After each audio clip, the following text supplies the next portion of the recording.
So hi, I am Amber from Influencer Updates AU on Instagram, and today I will start with the weekly update, the 3 biggest news stories of the week in influencer world. So the first one is Tammy Hembrow. 2 of the stories are actually about her. She's given us a lot this week. So Tammy Hembrow did a TikTok video and she was responding to comments saying that she has moved on really fast from her ex-boyfriend, Matt Poole. So the person she's moved on with is her new boyfriend, Matt Zukowski. And Tammy was saying how it's now been 1.5 to 2 years since she broke up with Matt Poole, and she thinks that that is plenty of time. And do people expect her to never date ever again? And I agree with her. Like, of course she can date again. Like, it is a bit silly that people act like she can never date again because she's got 3 children to 2 other men. Like, that doesn't mean she can't have another partner in the future. And her video was quite funny talking about that. She's like, there's 3 guys you have to keep up with. And I'm guessing she's meaning like Reese Hawkins, the father of her 2 eldest children, Matt Poole, the father of her youngest child, and then her new boyfriend, Matt Zukowski. But the funny thing was that, yeah, she said it's been about 1.5 to 2 years since she split from Matt Poole. But she actually got engaged 23 months ago, so less than 2 years ago. Posey was born in July, I think it was June or July last year. So she is, 15 months old. And people were a bit confused by that, but they did actually break up before Posey was born. So that would make sense about 1.5 years ago. But they did try and reconcile after she was born. So like Matt was posing in pictures with them, like in bed together, like all looking like a big happy family. So they definitely did try to reconcile. But I remember at the time, Matt had written something about, I am visiting every day or something. And then people were like, oh, so you don't live with her again, or you haven't moved back in. So yeah, I think that they were still like trying to reconcile their relationship, but living separately. But yeah, the 1.5 to 2 years, I definitely don't believe that that is true. I think it's more like 1 year since she completely called things off with Matt Poole. And that coincides with a year ago, she dyed her hair red. And if you remember, when she dyed her hair red, that was like her statement to the world of like, new me, everything is in the past, I'm fresh, my hair's fresh. So yeah, I think it was about a year ago that she fully broke up with Matt Poole. The second Tammy update that went wild in my DMs when I posted it on Close Friends is Tammy posted that she made an 8-hour phone call to Matt Zukowski, who lives in Melbourne. So they are in a long distance relationship. Tammy lives on the Gold Coast and Matt in Melbourne. And yeah, she showed a screenshot that she'd started the phone call at about 8 o'clock at night and it had ended at about 4 o'clock the next morning. And people were shocked. They were like, how could they possibly talk about anything for 8 hours? Why are they awake all night? Like, Tammy has 3 children. How is this possible that she could be awake all night? But then a lot of people were messaging me saying that when they were a teenager, they used to fall asleep on the phone to their partner. Like, it would just be on their pillow and it would feel like they were falling asleep next to each other. So I think that is the explanation, that maybe they fell asleep with the phone on next to their bed while they were sleeping.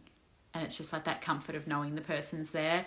And then maybe like one of them woke up at 4 a.m. and ended the call, or maybe one of Tammy's children woke them up, not sure. But yeah, it is an 8-hour phone call, which is, yeah, very interesting.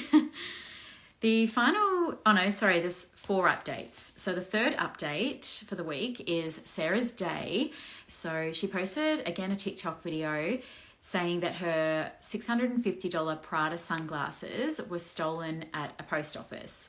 So the story was very theatrical. She was talking like this, as she always does, and just so much drama. And she was saying how she wore them. She's like, I wore them on my head, then I had them on my face, and then I did this, and then I did this. And it was just so funny to watch. You really should go watch it on TikTok. But she sat the sunnies down on the counter at Australia Post, and a fan was like getting a photo with her, and her youngest son was like running around and distracting her. And some opportunist had like come in the door, grabbed the sunnies straight off the bench, put them in her bag, and then proceeded to like stay in the post office doing what she needed to do. But this was all seen on CCTV footage later, which Sarah then forwarded to the police and made a police report. And Sarah is hoping that the police are going to try and, I guess, catch the person who did it. I don't know how that would be possible, but there's a lot of divided opinions about this. So a lot of people are saying, oh, poor Sarah, like $650 sunnies and she's so rich, get over it. A lot of people are saying, I would be reporting this too, like it's a $650 pair of sunnies, like fair enough. But then a lot of people are saying it's bad that she's using her huge platform, like she's got over 1 million followers, to throw this person under the bus. And like this person could be, you know, really suffering because of all of this exposure. But I'm guessing the person doesn't know who Sarah's Day is. They just thought she was a normal person. They probably didn't even realize it was a $650 pair of sunnies. They probably still don't know who Sarah's Day is. I don't know, because like the photo of the person's never been released. It's not like their friends are sending it to them saying, oh, Sarah's Day is talking about you. But yeah, I think fair enough that she made a police report. Like this person obviously stole something and they're going to continue to steal things off other people, and they've probably stolen things before. Like most of the time when people steal things, they're known to police. But yeah, I think that she is sort of overusing it a little bit for content. But then, yeah, it's not like she's, like I said, she hasn't shown a photo of the person. I think that would be taking it too far, but I'm finding it all very interesting. So it's a bit of drama in influencer world, which is fun. But yeah, obviously we all hope that this criminal isn't suffering mentally from this, but like also I kind of do hope that they're suffering mentally in that they've got a guilty conscience. Like they shouldn't be doing this. They are a criminal. Anyway, share your opinions below if you like, because yes, as I said, it's very divided. The final update I've got for the week is TikTok Creator of the Year has opened up, and nominees include Indy Clinton and Sopha Dopha. So that's really exciting for them. Last year, Kat Clark won TikTok Creator of the Year, and the year prior to that, Millie Ford won. So she's a comedian, Australian comedian. And yeah, it'd be really exciting for Indy or Sopha if they won. I've just been voting for both of them every day because I don't really know who I want to win. Like I'm just excited for both of them. But yeah, what do you think? Let me know in the comments like who you would think should deserve Australian Creator of the Year. There are 3 other nominees, but they're not people I talk about on this account. One of them has like I think 18 million followers, or was it 13 million maybe? So I mean, if he's going to be advertising it to his followers regularly and asking them to vote, surely he would win, but I'm not sure how that would all work. But yeah, that's the updates for the week. So I'll go through the comments now, see what everyone is thinking. Do you think Tammy's tattoo 2 weeks in was about Matt? So yes, M Davies released a YouTube video of the White Fox party in LA saying, like Tammy was in the video as well, and she was saying, oh, Tammy's going to get a tattoo right now of her boyfriend's name. And then Tammy was like, yes, because I'm delusional. And so, yeah, it was definitely Matt Zukowski's name. I don't know what the tattoo is. I really want to know. Does it say Matt? Does it say Matt Z? Does it say Honey, like a pet name? I don't know what it is, but hopefully she'll show us soon. Do you know anything about Kat Clark's brand? Yes, I know that it's skincare. And she has released like a few TikTok videos with like a moisturizer product in the foreground. So the packaging is pink and it looks like it's got her name, Deja's name and Letitia's name all on it. Deja and Letitia. I think that's her children's names. So yeah, I think it's like the 3 women, or 2 women and 1 girl. I think it's all of them doing a product range together. But yeah, that's about all I know so far. The moisturizer is one of those ones where you like pump it like that and it comes out the top. Looks really cool. I like those packagings.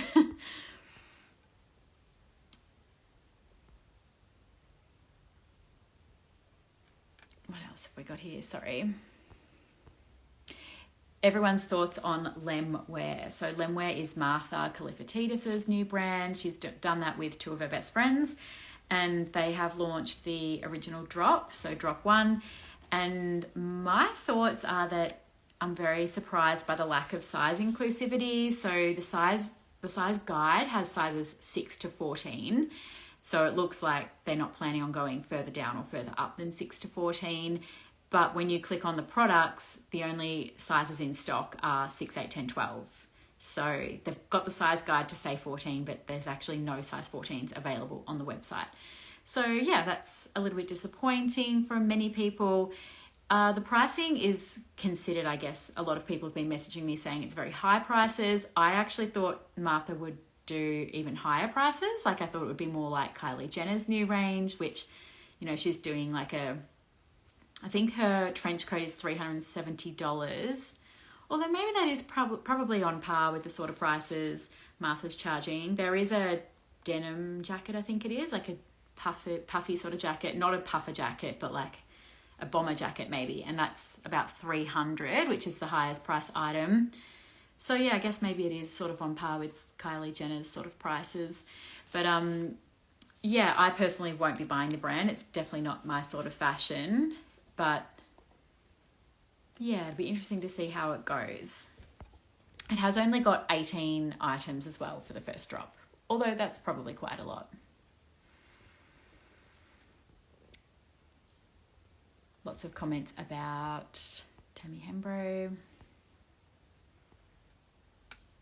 and her children.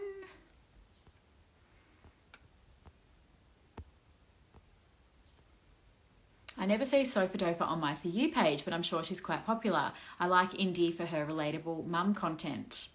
Yeah, true actually. I never see her on my For You page either, but I'm wondering if that's because of her age. Like she is only 19 and I'm 34, so I guess maybe her target audience is people a lot younger than me, whereas Indy, yes, she's only in her late 20s, or mid 20s, but she does have kids like me, which are the same age. So I think that the algorithm is very smart and maybe that's why it's not showing us Sopha's content.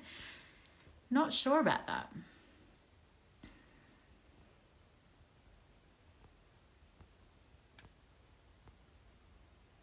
The only thing Gretty posts now is that Monet hair stuff. It's bloody annoying when she posts pics showing how awful her hair looked when it's always looked great. Yeah, I agree. Gretty has always had really great hair, and it's definitely true that Monet has not changed her hair, but good for her if she feels like her hair is living its best life, and she does have really nice hair, but I don't know, these MLM businesses, they come and go, so let's see how long she sticks with it. That'll be interesting to see. Is there any tea that you're sitting on that we don't know? This is always really hard to think of off the top of my head because most stuff, when I know it, I post it straight away. But I guess I haven't posted this yet. It's not really, it could be tea. It's potential tea. So Rozalia Russan, I think that's how you say her name, that Melbourne woman, she has a stylist, Elliot Garnaut. I think that's how you pronounce his name as well. So Rozalia Russan and Elliot Garnaut, they usually would always do their events together, kind of like how Olivia Molly Rogers always uses Paul Versace. Paul Versace? Is that his name? Oh my gosh, Style by Bloom. And yeah, so Rozalia and Elliot, it's really weird that Rozalia was posting a different stylist yesterday saying that she's going to be styling her for the racing season, and everybody is suspecting that there might be a fallout between Rozalia and Elliot. So watch this space with that one. Are you watching the new Love Island? I have not yet, but I definitely plan to. I just haven't had time yet. It's been a busy few days with Halloween. It's my daughter's favourite day of the year and becoming one of my favourites as well. Emmylou is in financial trouble. Yes, I spoke about that last week. Her company, Elephant Dinner Proprietary Limited, it's probably easier if you just look at my previous YouTube video from last week. So if you go to my YouTube channel, you'll be able to see what I spoke about last week because it was all fresh in my mind then and it's hard for me to remember all of the details. Yeah, someone's written here that it's a restructuring process to pay off her debts. That is correct with Emmylou.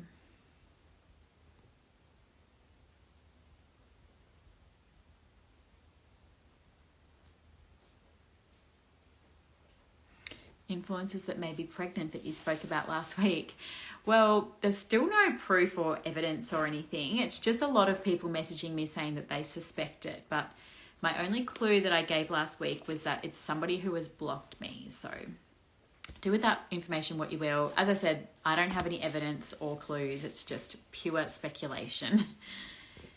Do you know Indy Clinton's net worth? Her house is unreal. No, I do not know her net worth, but I know that her partner, Ben, he is like a financial sort of person and he has a very high position, and I believe that he would be worth a lot of money. He used to date Pip Edwards, so he and Pip Edwards actually used to live in that house. If you scroll back old photos, I don't know if it's of Pip's or of, yeah, it must be of Pip's. There's a photo of her in that house, which is quite weird to see, but yeah, fun fact. Will you buy Kat Clark's skincare? Probably not, and I haven't bought Anna Paul's either. That's part of the question. I noticed though that Anna Paul's skincare, she did a final restock for 2023 and it didn't sell out straight away. So that's probably a good thing, because if you start on a skincare range, you need to be able to buy it again. Like, you don't want to just use it once and then swap to something else. You're not going to see results, and that's really bad for your skin to be chopping and changing all the time. So it's really good that Anna has finally worked out her stock levels. But I obviously use Tribe Skincare. So my sister, she recently sold the brand, but she's owned that brand for 6 years, I think it is. So yeah, I use all Tribe Skincare. Thoughts on Sarah Kearns pledging all this environmental award and yet she keeps posting all this junk she buys her kids? Okay, my thoughts on this are not aimed at Sarah Kearns in particular. I don't actually know what this is about, this pledge that she's done. But yes, I totally agree that all of this talk, like when influencers talk about the environment and stuff, I do definitely think that they buy all of this stuff, and especially all the fashion, like you see all this fast fashion, like they're wearing an outfit once and then disposing of it. And I know that they say, you know, like we donate it and stuff, but it's still consumption and it's still more resources being used. And yeah, I think that the environment thing is a very weird topic. And even like influencers that promote like buying all of those things for your pantry, like buying all the storage and everything, like that is so bad for the environment. I can't even imagine. And like they try to make it look all plastic free by having the glass jars, but the food comes in plastic and then you're just putting it in the glass. I don't know. I just think that the whole Instagram thing, all consumption is bad for the environment. Okay. I think that's up to date with the questions. Oh, hang on. What's this? Thoughts on Ashy Bynes. I suppose I haven't really heard much about her since her Adelaide, what was it called, event, I suppose, which, yeah, it seemed a bit smaller than what she had predicted. I think I spoke about this on another live of how, like, when she first announced the event, it was going to be at this really big venue. She had hundreds of tickets for sale, and then she was saying that the venue was double booked and that she had to find a smaller venue because a venue that big wasn't available at the last minute. And then the smaller venue, like, she was giving away tickets in the end. But the event still looked great for the people who were there, but it was just surprising that there were a lot less people than what I would have expected.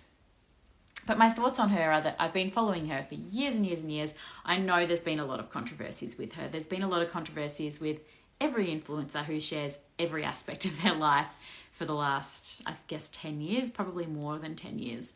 But yeah, I do have a soft spot for her in that I feel like, I don't know, like we're the exact same age and I feel like I've grown up with her and I just really enjoy following her. And yeah, it sucks that there's controversies, but it's also fun to continue following her.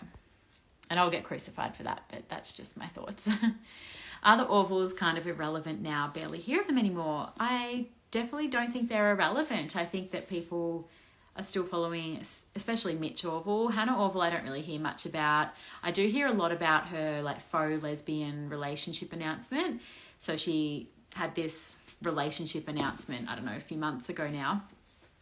And it was actually just her and her friend pretending to kiss and making it seem like a relationship announcement. And yeah, I don't know. I still get asked about that a lot, if she really is dating that girl that she was in the post with. But no, she's not. She is with Patrick Merha, I think it is. So he's like some sports player. And are they irrelevant now? Yeah, no. So Sharon and Mark, they are still talked about. I don't know. I still think that they're relevant. Maybe they're not as relevant as their heyday, but definitely still relevant. Are Shani and Jacob still together? So yes, Shani Grimmond and Jacob Tompkins are still together as far as I'm aware. She posts about him every now and then, but it's always just like a quick little name drop. And it's more on TikTok, so she might just like mention him in a video, but she does keep her relationship with him very quiet. Sophie Glin, sorry, SG it says, which I thought was Shani Grimmond, but it's Sophie Glin is being totally rank this week again, oversharing about her period blood. Is nothing private at all anymore, or just everything shock factor for a news story? I did see this. So Sophie Glin posted that her period blood leaked through her pants in an airport. And yeah, her comeback was that, you know, she's trying to normalize these things and it shouldn't be a shock. But like, yeah, I agree. I think some things probably don't need to be shared. Like, I really don't know what she would have achieved by sharing that, but I guess that's what people like about her. And people follow her for the shock factor. Like, she does always post shocking things. So yeah, it's a very strange thing to share, but hopefully some people got something positive out of that.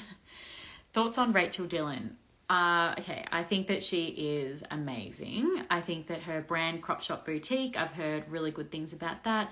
I think that her app, the Move with Rachel, Move Your Bod by Rachel, I'm not actually sure what it's called, but I think that I've only heard really good things about that as well. I think that she's 10 out of 10 stunning.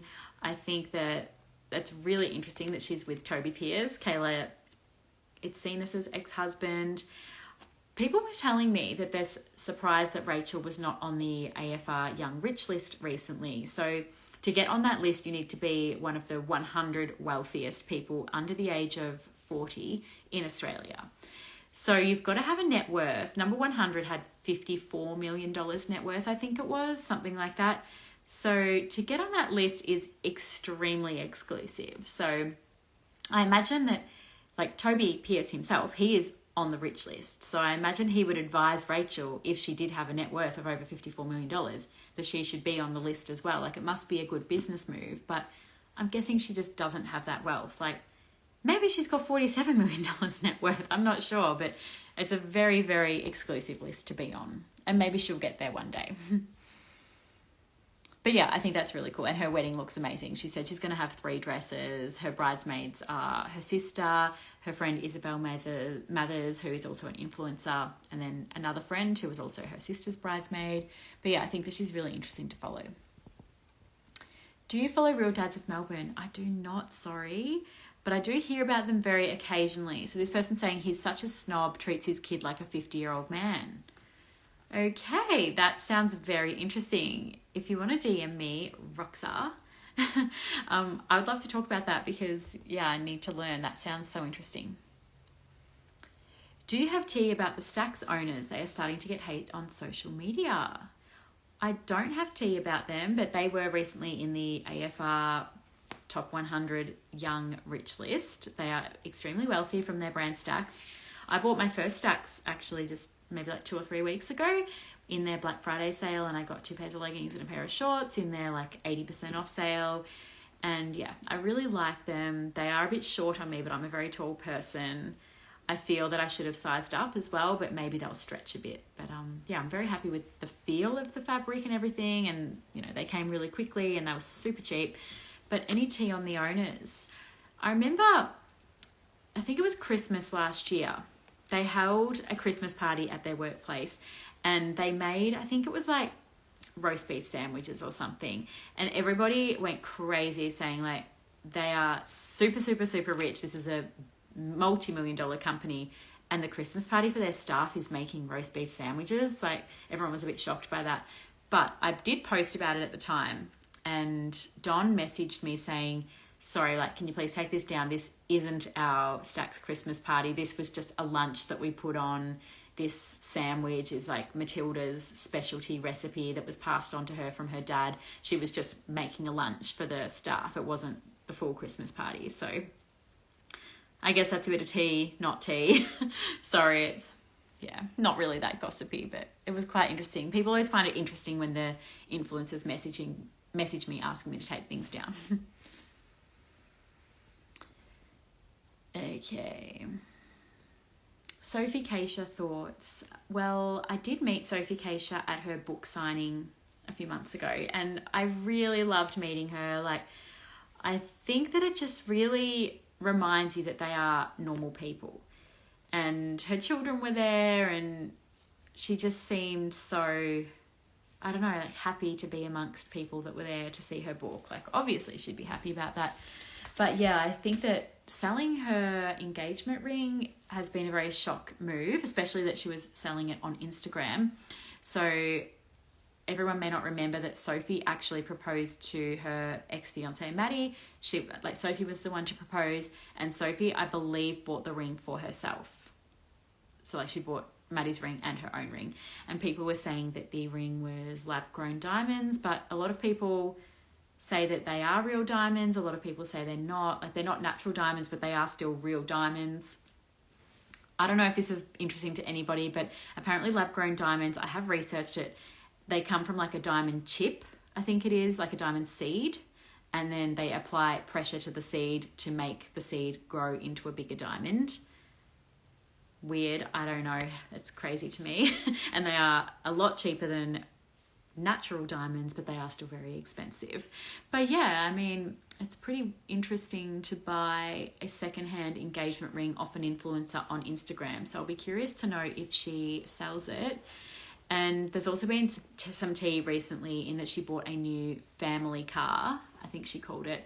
But her daughter, who is only 5, legally needs to be in at least a booster seat. So a booster seat that goes under her, and then she can use the sash seat belt. It doesn't have to be a 5-point harness.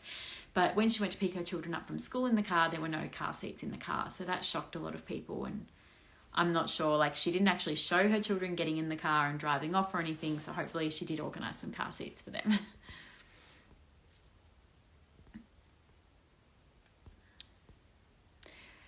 All right, well, I think I'm all caught up with the questions, so thank you everyone for tuning in. I'm trying to keep these shorter, so I think 27 minutes is a good length, but I will post this to YouTube with the timestamps.